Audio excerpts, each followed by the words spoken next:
Men de har selv skrevet den, så på en lille smule hjælp til sådan lige at få det til at hænge sammen. Så kan de gerne tænke den selv. Ja. Her bor en flink, men han har en sødsæt. Han elsker kager som bag. Har mange venner og ingen fjender. Han hjælper alle med stort og småt. Når vi er syge, så kommer bedste. Han kan os passe og uden at stresse. Vi hygger altid og har det godt. Ja, bedstefar klarer det super flot. Men han har fået 2 klip i kortet. Parkeringsbøder, som han har fået.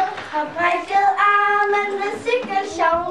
Men bedstefar bliver aldrig flov. Fødselsdag, han bliver 70 år. Den gamle sag er både sjov, klog